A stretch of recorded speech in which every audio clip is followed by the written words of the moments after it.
Yeah, like the style of music I think is completely different, but like the way that like you would like say lyrics in your song, I'd be like, I really feel like I'm just following a Flatland song slowly and surely, like just getting all the details I need. I'll take that as a compliment any day. Yeah, like for sure. Right, for sure. And one of the things that we've been talking about recently is kind of this new generation of artists that have been coming up, like you, Jordan Nix, Tanner Usry, Jacob Stelly, Pigs and Rooftops, all of those guys. And we like to think about like the Flatlands, Cody Johnsons, Aaron Watsons, Turnpike, all of those big bands that we now consider massive. But I mean, I remember whenever they were still like growing and rising and all that stuff. So it's cool to see the group of all of y'all together, just doing it, trying to make a name for yourself, all that stuff. Yeah, y'all are definitely not the first people to say that either, which is really cool to me because like I'm younger than almost everybody. Then Gracie York is the only one that's my age that I'm. Mm-hmm. How are you? I'm only 19, and like Jordan is 27, Tanner Usher is 27, Stelly is 22, and I think Slade's like 22 or 23. Yeah, bro, he's got more facial hair than you, and he's 19. No, that's not true. That's not true. Yeah, I love it. But yeah, my sides are coming in. They're all really, really nice people, and like they'll give anybody a chance, and if they like what I mean, not that they're like picking who their friends are or anything like that, but yeah. You know, I met them and they had already kind of known each other, and I'm younger and I'm a little bit late to the party, but I'm just like you gotta start somewhere though. Huge fans of everybody, like playing with Stelly and Slade, and even hanging out with Jordan. Jordan's one of my best friends now. He lives 4 minutes down the road, and like the other day I was looking through my camera roll and found a screenshot of the first time Jordan Nix tweeted about me, and I just remember shitting my pants. Like, me was like Parker Ryan Music, y'all look him up, and I was just like, oh my god, like Jordan Nix tweeted, like it was so crazy. And now he'll just like walk in while I'm working at Guitar Center. So. Yeah. So are you in College Station currently? Yeah, I've been here since January of 2020. And you're not going to school, or are you? No, I tried online college last semester, and it didn't take me very long to find out that it wasn't for me. Yeah. I've always known school wasn't for me, though, because I graduated high school a semester early because I just had to get the hell out of Dodge. And I graduated early from Galveston and was like, where am I going to go? What am I going to do? And my brother was living in a camper up here, and he had an extra, like, small room in the camper. And I was like, Mom and Dad. Really? Peace. I'm going to live in a camper with my brother. So you're from Galveston?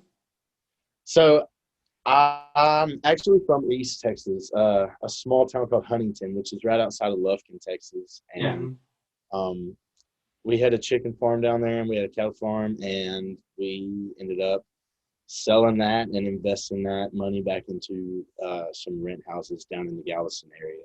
So, just like his song says. Yeah.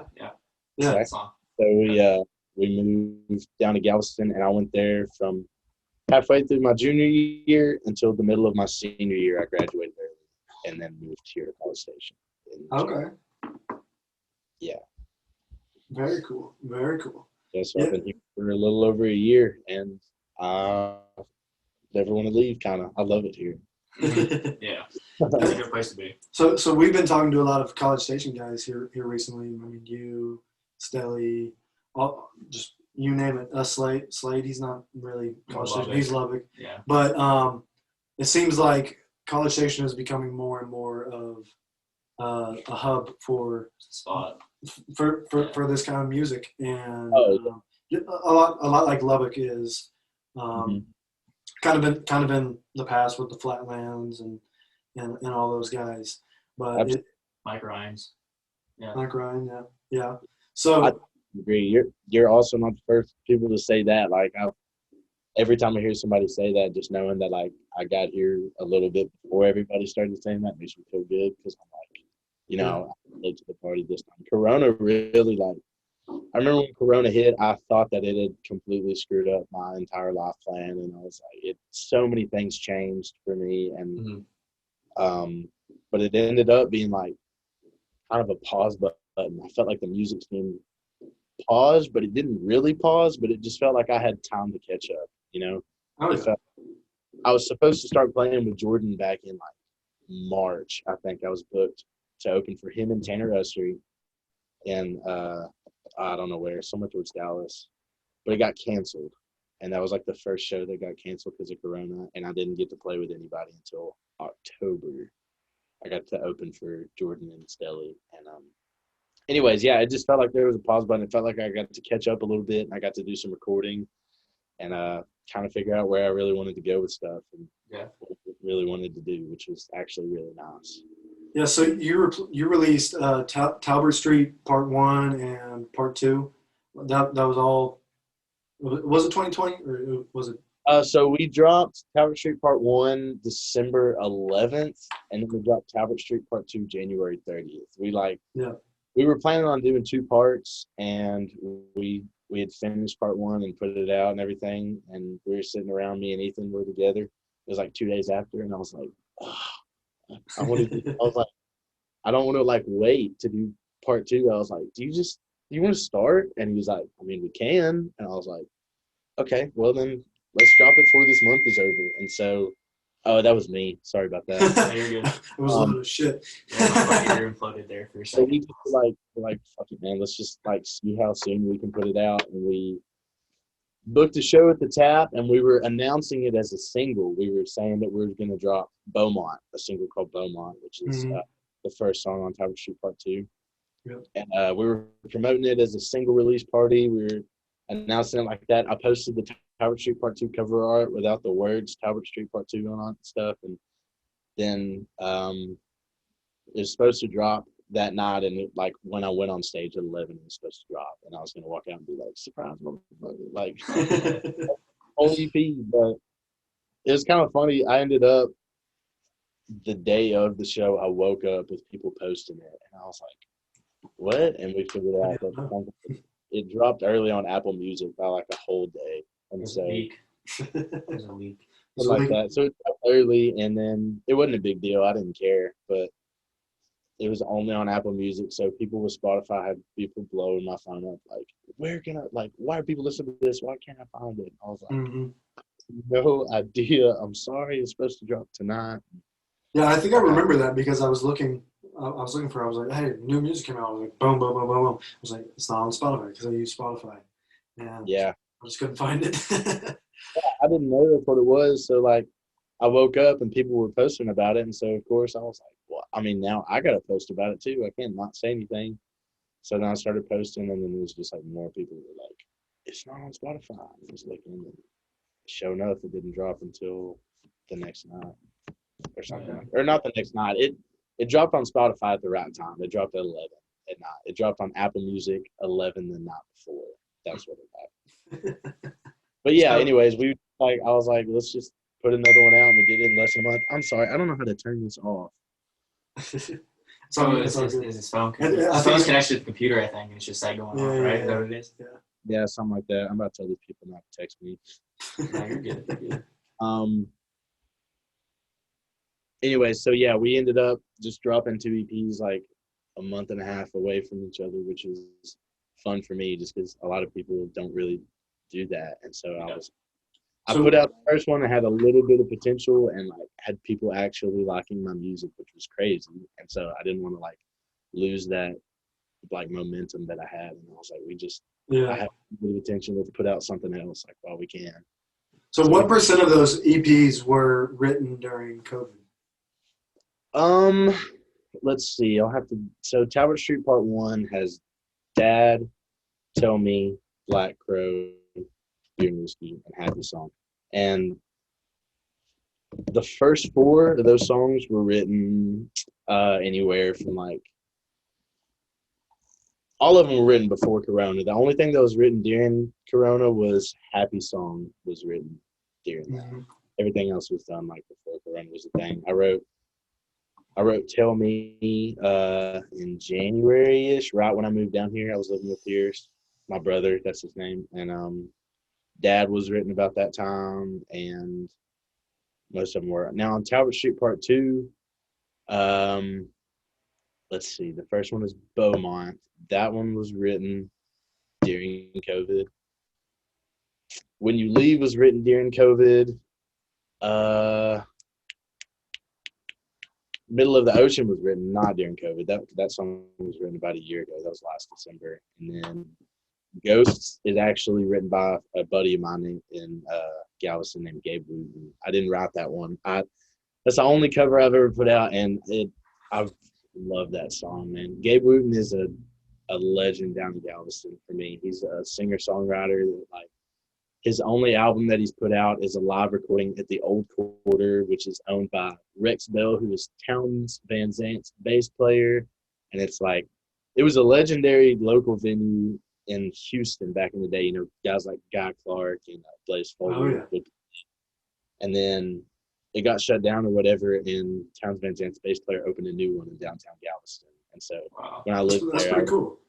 Oh, it was super cool, man. I would always go in there, and I would do open mics and stuff. I haven't got a show there yet. I'd love to. Open mics are the best. I mean, we have a really cool story being in Fort Worth where we just stumbled on an open mic night, and we just saw, like, we heard like 3 artists that we talked to pretty heavily, you know, or like, you know, we're in contact with, you know, on a weekly basis or here and there. And it was just crazy, like, what you can find on an open mic night. It blows our mind, you know, there's people that just walk up stage and start playing music.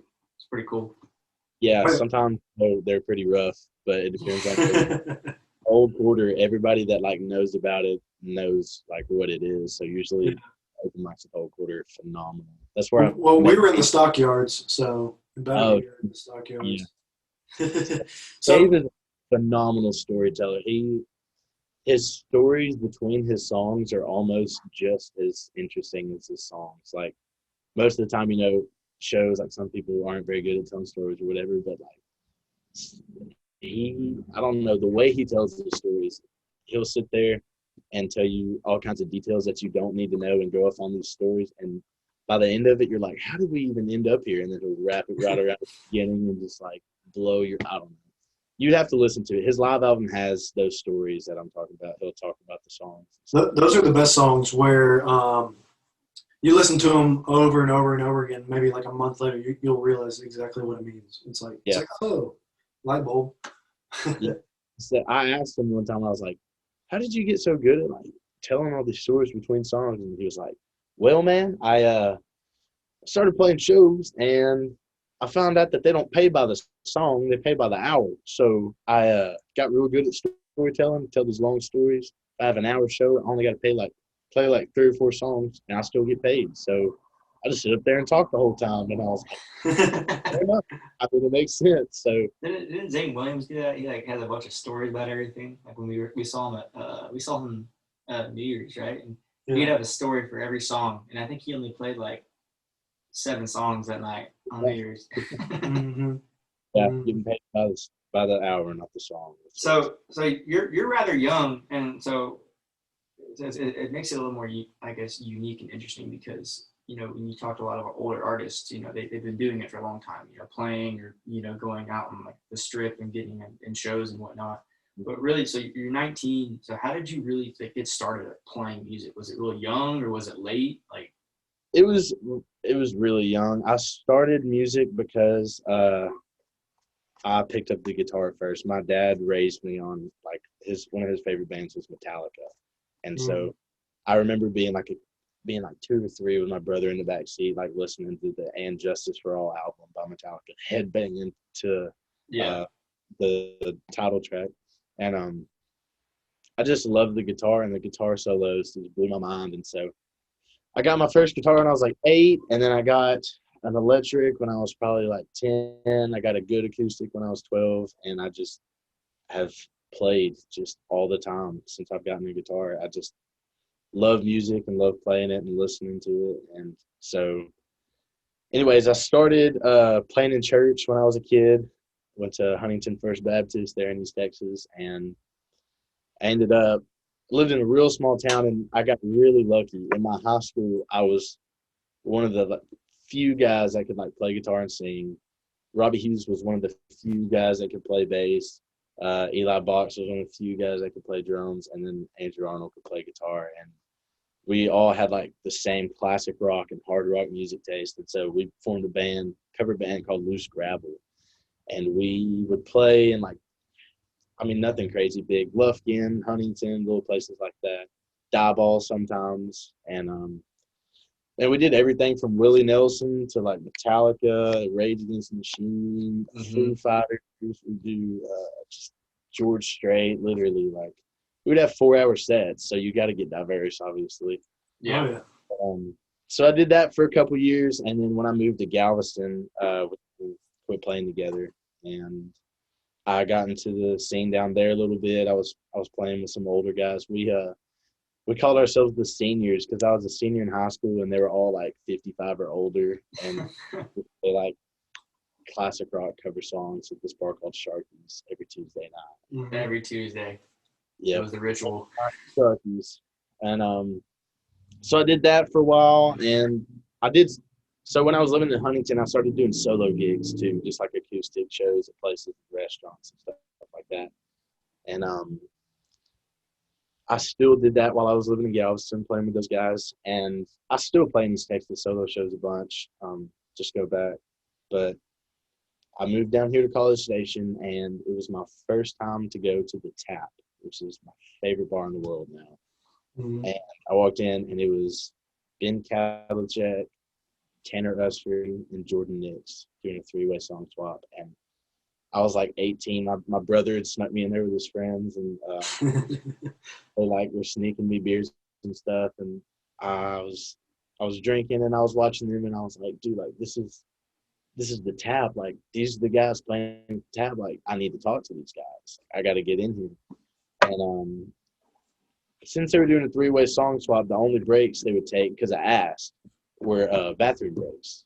So I was there for like an hour and a half drinking. Obviously, there's the Tap. You're going to get drunk at the Tap. So Jordan Nix, I see him walk off stage and walk to the bathroom, and I like stumble and follow him. I go to the bathroom, and I was a little bit too drunk, honestly. It was not pretty. It's embarrassing to tell us, but it's funny looking back. I don't mind telling it. But anyway, I talked to him, and I like ended up asking him if I could play a song on stage, and he was like, I don't know, man. I was like, oh, don't worry about it. It's fine.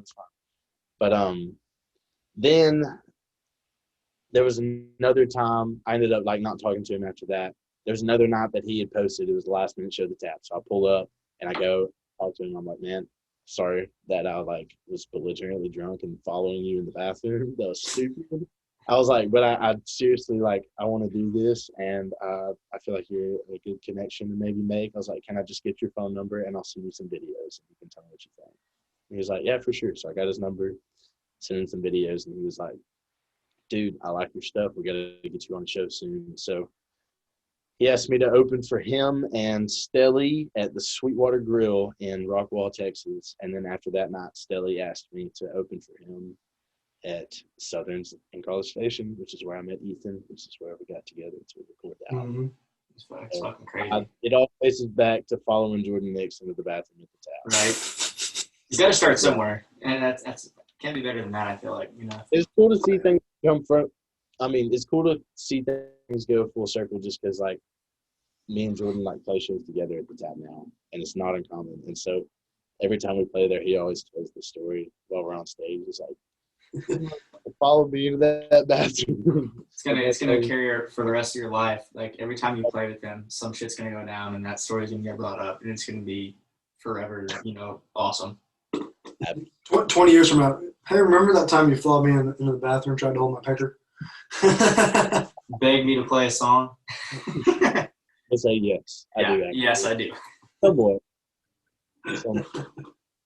So we were hearing a lot of rock influences in your music. Who would you say are your biggest inspirations music-wise? Well, I love rock, but like I listen to a bunch of classic rock, but my main like guitar influences would probably be more bluesy, like Jimi Hendrix, Stevie Ray Vaughan is a god, John Mayer. I don't know if you've ever listened to his guitar playing, but yeah, one of the best. So like electric guitar playing wise, it's always been bluesy, which bled over into my acoustic instead of Yeah. just like playing country chords. And I started like doing stuff like Black Crow, playing songs like that. And I mean, Metallica is what got me into playing guitar, but there's no way I could play like Metallica solos. Yeah. I really, really like heavier stuff like Rage Against the Machine. I like the simplicity in Tom Morello's riff writing, which Tower Street Part 1 and 2 were very acoustic, a little bit rock albums, but this next album we're working on is about to be heavy, and it's about to go hard. And I'm super excited because that's like going back to my roots. Like that's what I started out doing with gravel, playing just a bunch of 15-year-olds getting together and playing Fade to Black for like 10 minutes, just like, oh yeah. So this next album, what would you say it sounds most like artist-wise? Who? Dude, it's kind of hard because I have a wide variety of influences, so I kind of write a wide variety of music, and so like there's a song on there called it's called The Song About How My Mom Says I Write Too Many Songs About Smoking Weed, and it's super bluesy riff, and it's like super cool, and then the bridge just gets straight like headbanging, heavy Foo Fighters. There's a song called Beats Down Bars that is just hard rock, just chugging and drop D, just like Rage Against the Machine style kind of riff, just like simple but super effective and springy, and just. But then like there's a song called See You in the Moon that is just, it's more the vibe of Tower Street Part 1. It's like slower and a little bit more acoustic, but then the bridge just comes in hard. That was me again. That was my mom. I'm sorry. What's up, Mom? What's up, Mom? Just said he's smoking too much weed. Yeah, I said her name, but so there's gonna be a variety, but it's definitely overall gonna be a lot more rock and roll. I like headbanging. I love the energy of shows like Co Wetzel and just stuff like that. In East Texas, Co Wetzel is a god, especially in Huntington High School. Where, yeah, I mean, I was gonna ask that because you got like that hard vibe, like Co's coming out with some of these songs, like Cold and Alone, Sunday Monday, it's giving like that just hard, just hopping on Austin Meade's Happier Alone. Yeah. Oh yeah.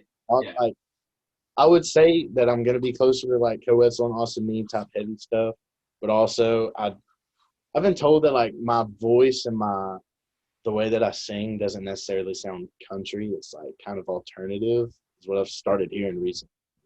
And so it's cool because the Texas country scene nowadays, it doesn't have to be Texas country. Yeah. If it's good music and the people that are in it, then you're in the scene. Yeah. And so it's also nice to know that because then I don't feel obligated to write a certain type of way or like sing a certain type of way when I'm trying to write my songs and stuff like that. It's really, I'm trying to make it super organic and just go in the studio and play guitar how I would play guitar and find a drummer that I think is badass and have him play on it and sing how I want to sing it.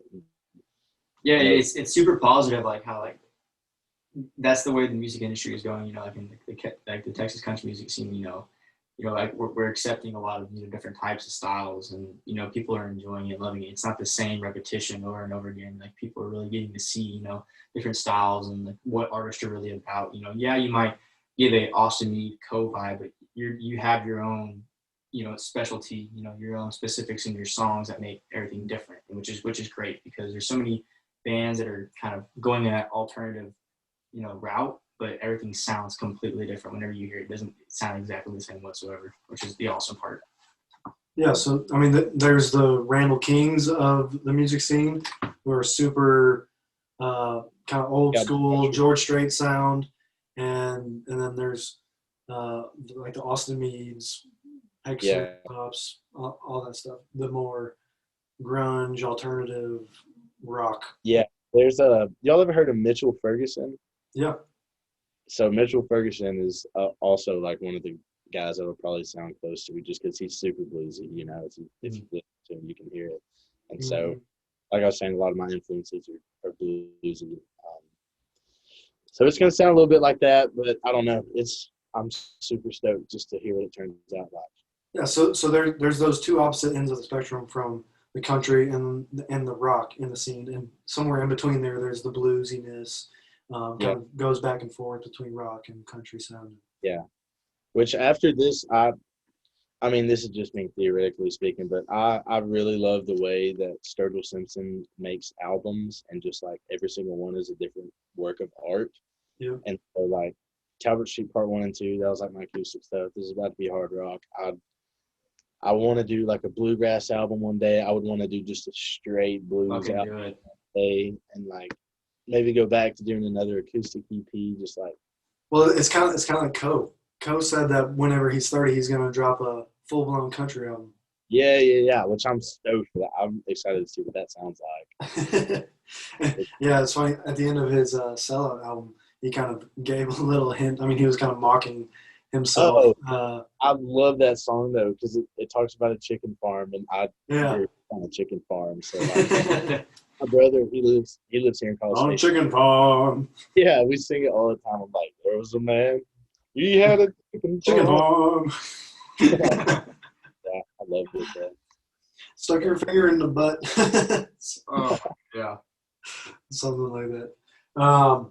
Yeah, that's crazy. So from last night's conversation, when we were on with Zach Welch. Yeah, with Zach and Ethan, we got a little like glimpse. We kind of heard that you're super musically inclined when it comes to instruments. Yeah. He said that you're somewhat of an instrumental prodigy god. You just kind of pick up wherever you touch, and the next thing you know, you figure out how to fucking play it in the first like 20 minutes. They were talking about the mandolin. Mandolin picked up a story. mandolin.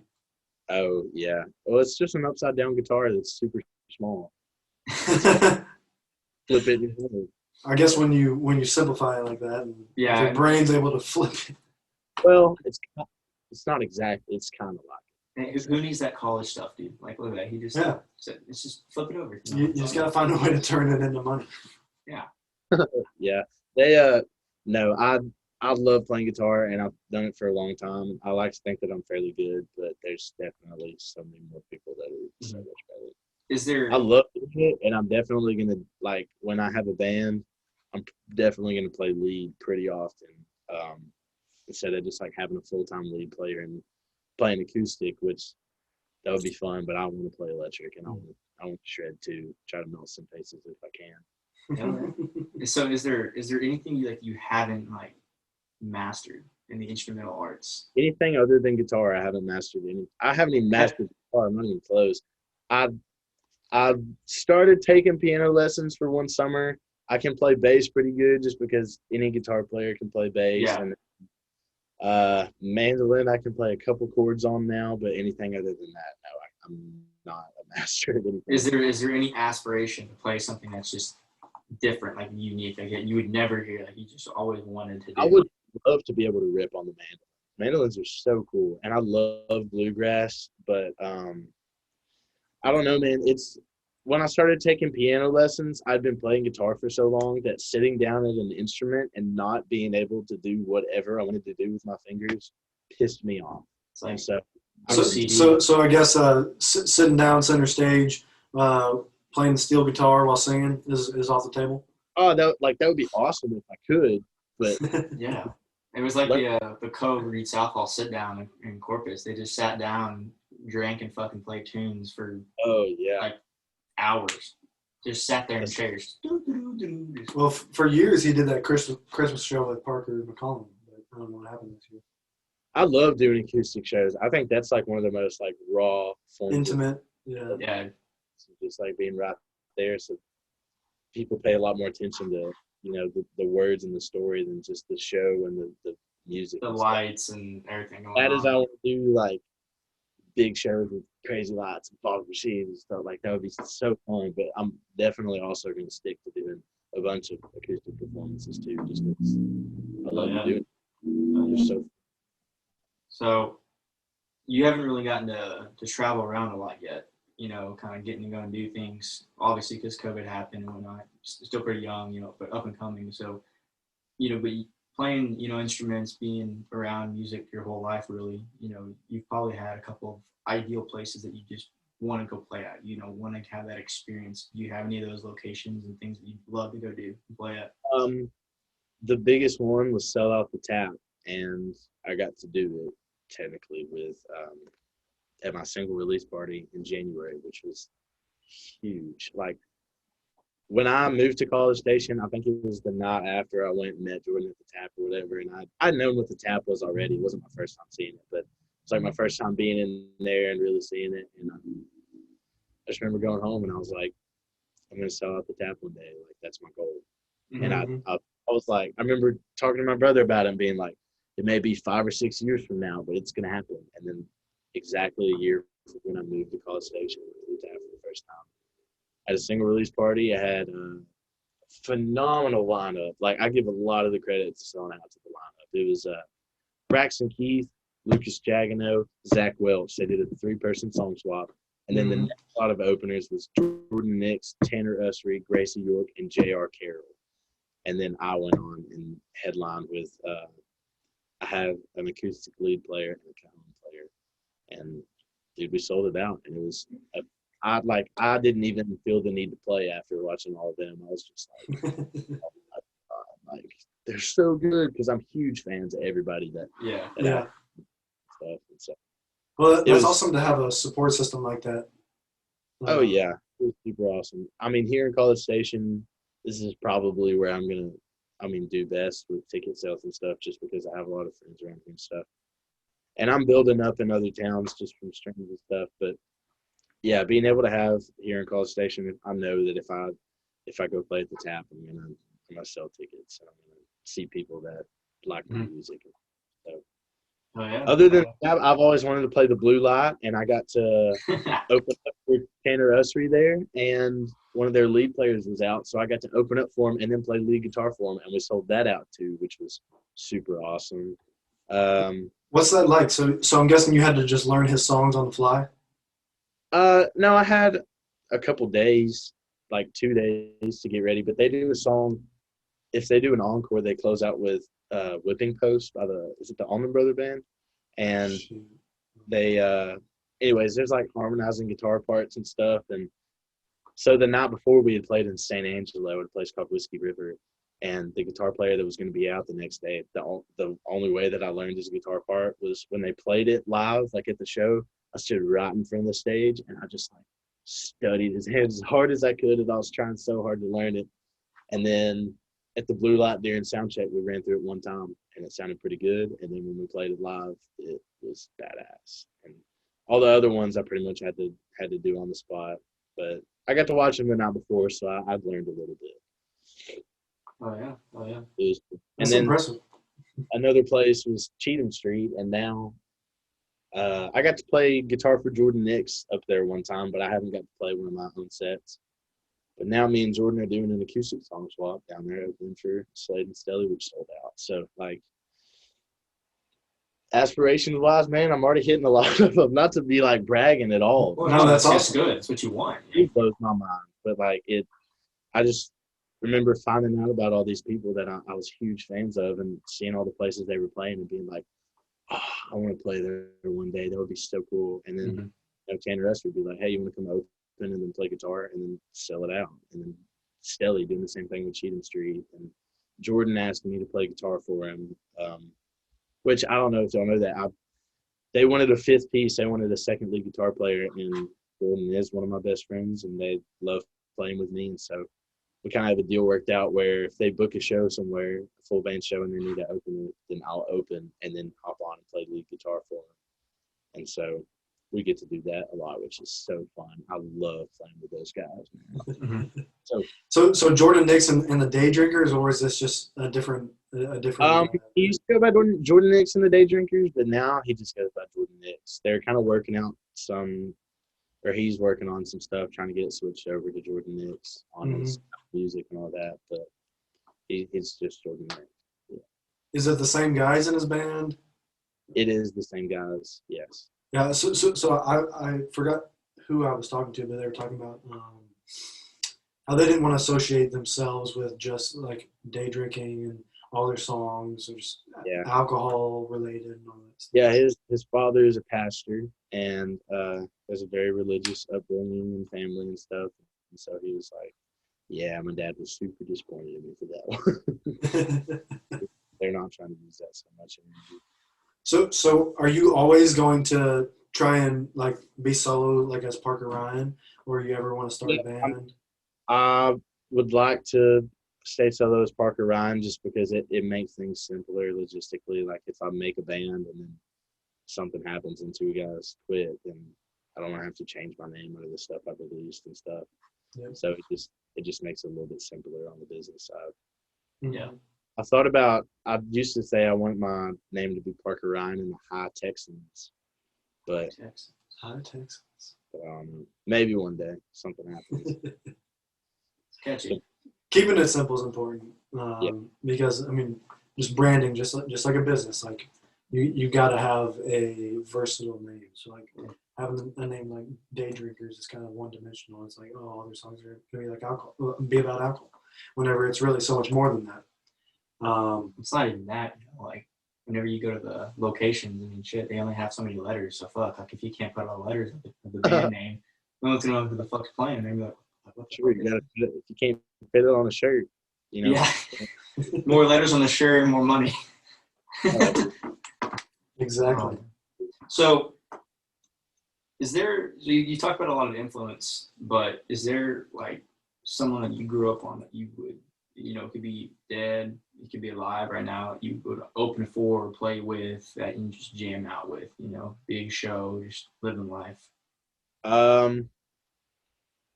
John Mayer Trio. If I could jam with John Mayer back when he did that trio tour and everything, Mm-hmm. that would be awesome. He put out Body is a Wonderland and Daughters blew up, and he was like, I don't want to be known for making these sad, gushy songs. So he was like, fuck it, I'm about to make a blues trio and go on tour and shatter people's like perception of me, which is exactly what he did, in my opinion, especially for me, because if you watch those YouTube videos or you listen to that live album, it's all just like, he's a musical genius.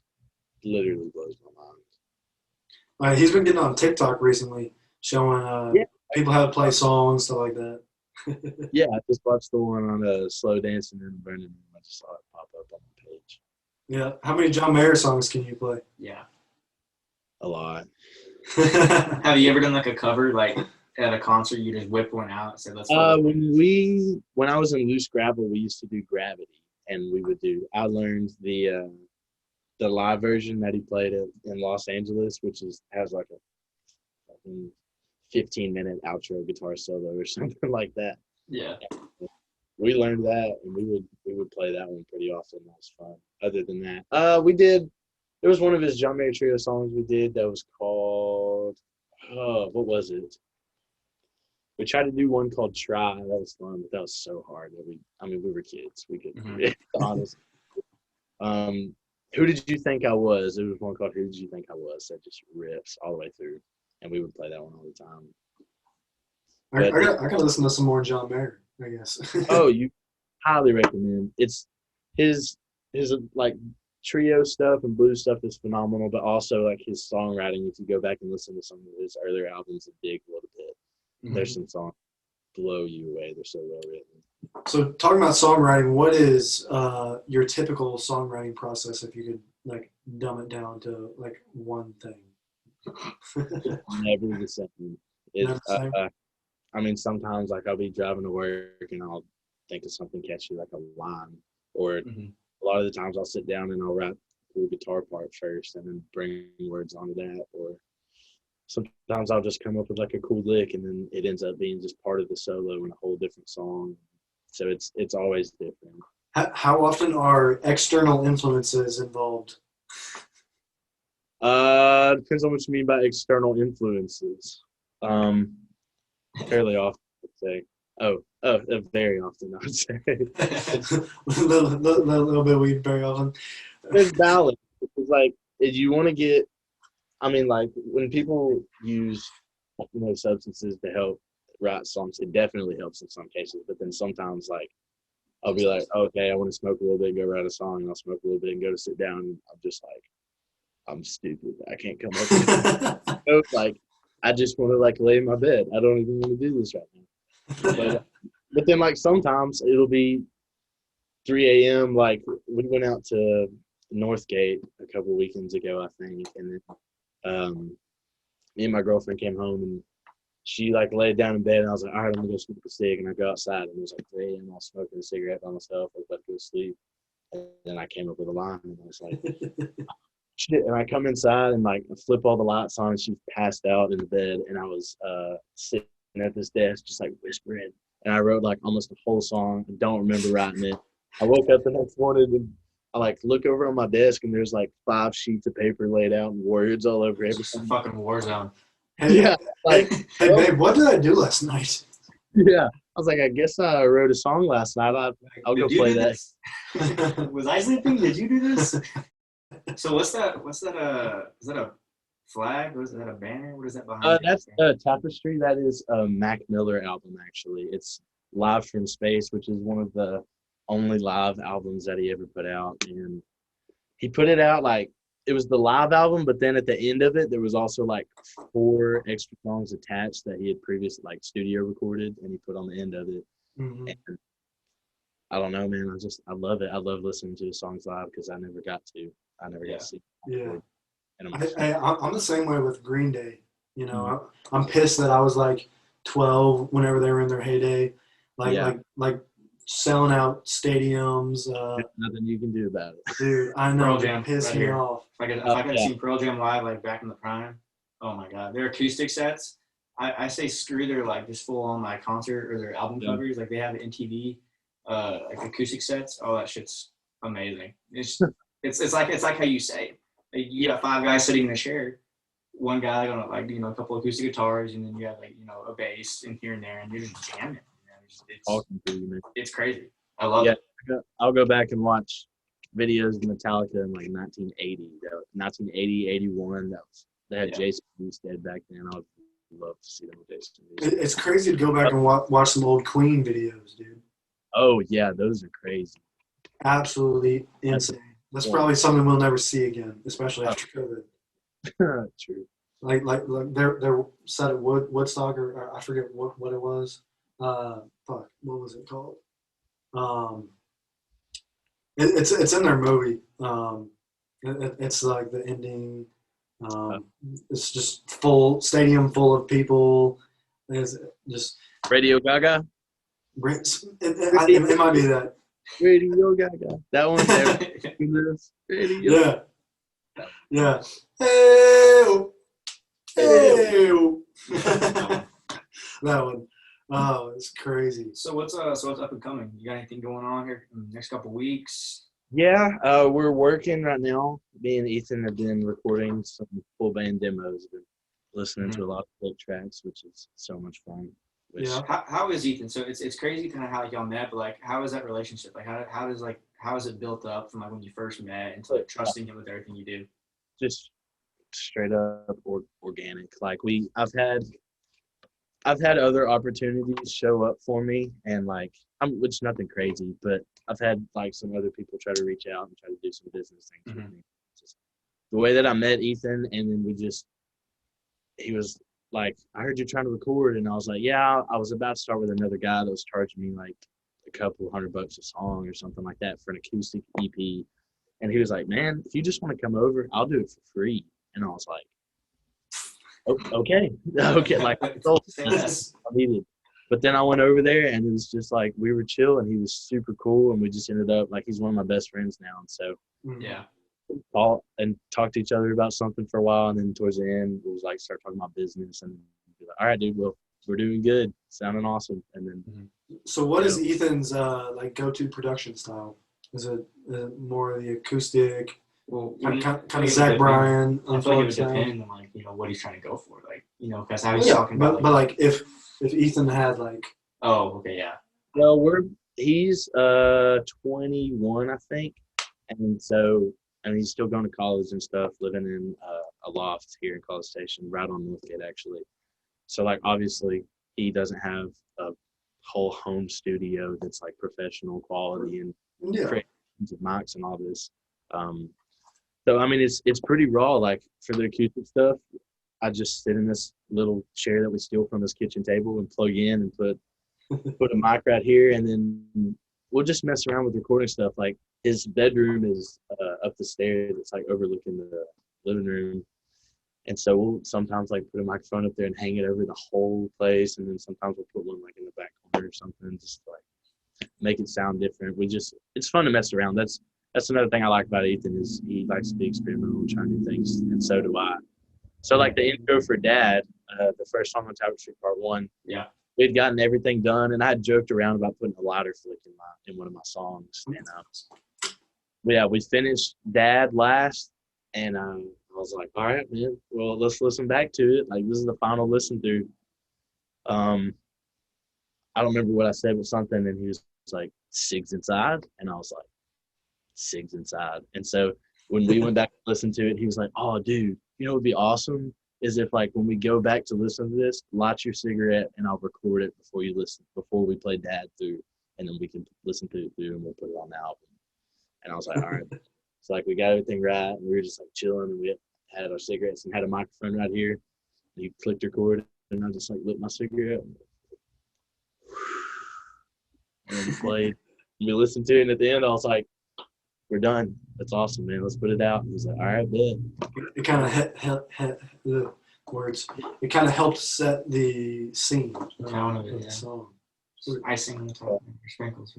Yeah, but it's just Ethan's one of my best friends. He's a fucking workaholic. That dude, always grinding, always doing something. Going to college full time, like made the honor roll list, and is still right now like recording 2 albums, and is about to start recording a 3rd one on Monday with another guy. So he's awesome, and he believes in me and Zach a lot, and we both believe in him. Like we were talking about it last night. I was asking him, I was like, dude, we got to have a conversation. Like, what do you want to be for me? Because I want to help you be exactly what you want to be for us. And so he was like, we were just talking about like the future and what we wanted to do together and stuff. And I was telling him, I was like, well, I believe in you. And like Dalton Domino has this managing group here in College Station, and Hunch Music Group. And he has been talking, which I don't even know if I'm allowed to say this, so you might need to cut this out too. I'm sorry about that. But it's all good, dude. So they're talking to Jordan Nix, the thing about signing him on, and he's talking a little bit, like, which nothing guaranteed. I don't know that he even still wants me to, but maybe being a part of that. And like Dalton has so many connections and could be an awesome opportunity. Oh yeah. Mm-hmm. But I would rather get there myself and build it up with somebody else that I am friends with and believe in. And like, you know, if I eat, my homies eat too. And so, yeah, like, exactly. I don't know. I'd rather build it up and get there myself with Ethan and help him get where he wants to be. And Ethan aren't, if he's not my manager forever, if I like helped him get into a position where he can start managing other artists and that's what he wants to do, then I want to help him do it. Oh yeah. So, yeah. For sure. And Ethan's a guy, I mean, he got votes for our producer of the year award for our award show. And I mean, he didn't win, but he's someone who we've been really looking at working with more in the future. Hence, right now and yesterday with you and Zach, and it's just cool to like we're growing, y'all are growing. It's cool to see everything come together. Yeah. Oh, absolutely. And it's just like I was talking about with Ethan. Like, you don't know the company Rowdy Hand? Yep. The clothing company. Like Shay lives here at College Station, and just like another example of just like people just trying to help each other out, like getting promoted by all these. He'll just link somebody, like he gives me free stuff, and he's like, yeah, you can have it, just like post a picture in it or something, and so I'll promote the fuck out of his stuff. Just it's awesome. Isn't that the Spotify cover photo? Yeah, Zach was wearing one last night, wasn't he? Yes, he was. He was. I'm sure. So is he just running around giving out free hats, all that stuff? No, not so much. He a lot and is always like sewing on patches on caps and designing stuff and working hard. But he'll go out to shows and stuff sometimes and set up like a whole merch table. Like when I played at the Tap, we had a table for whoever wanted to have their merch out, and then a whole Rowdy Hand table. And like sometimes I'll ask him to run my merch and be like, yeah, will you run my merch, but you can put your stuff out too. I'm like, so whatever. So he'll come to a show and sell, a bunch of caps and then sell some of my shirts for me, and it's everybody wins. And yeah. See, that's what I love about the whole Texas red dirt scene is that everyone kind of helps each other out, whether it's get to know other people, promoting their stuff on social media, stuff like that. Because, I mean, that's been our philosophy from day one, is that we wouldn't have been able to grow without y'all's help. And we, like for other artists, it's harder to grow without our help. And it's kind of like a we help you, you help us. It all just kind of full comes circle. Yeah. The more we spread each other's names, like from musicians to our business, and vice versa, the better. Yeah. Yeah. Who knows what the future holds? No telling. Oh yeah, man. No telling. Oh, I mean, shoot, we could have hundreds of thousands of followers someday and make a massive impact like that. Mm-hmm. But in the meantime, all it takes is just doing a little bit here and there, and it means the world to artists. It means the world to us whenever we get just a little bit of feedback, just a simple thank you. That's really all it's about. Because I mean, one thing I say time and time again is that if I was in the money business, I wouldn't be in the music business. Yeah. Yeah. True. I was talking to my parents at one point about it, and I was like trying to go to college, and I was thinking about doing it part-time this semester.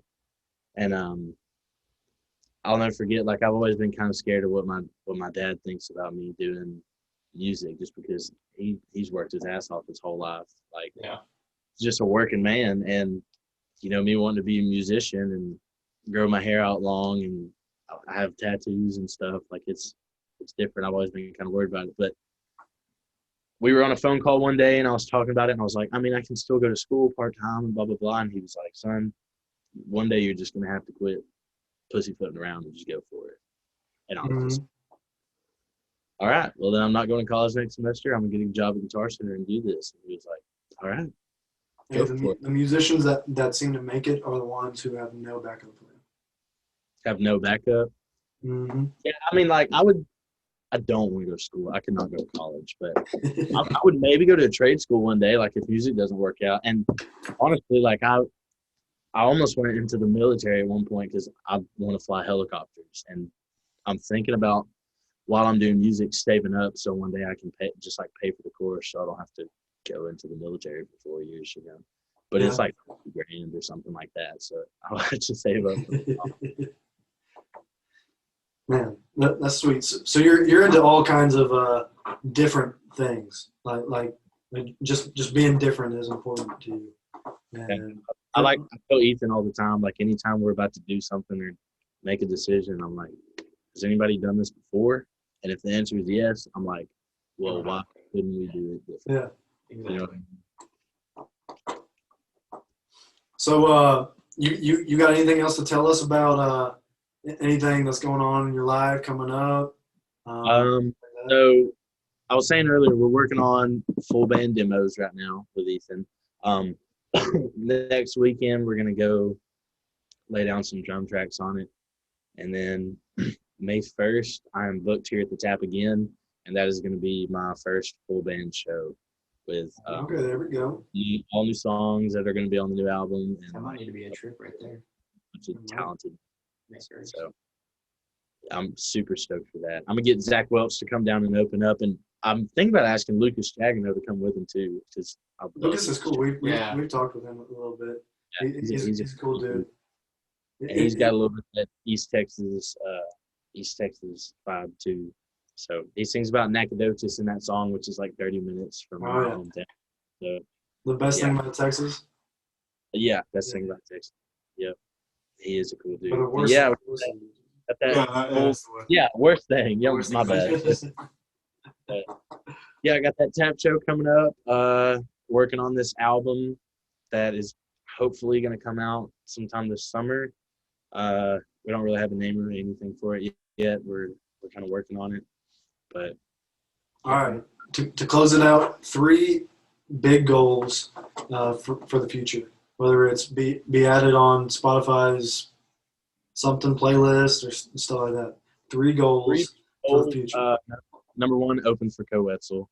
Number 2, let's see.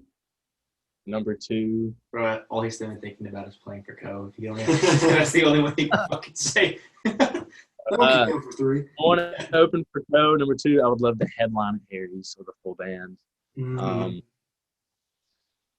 Number 3 would be to sell out the Tap again. Oh yeah. Just by yourself solo show.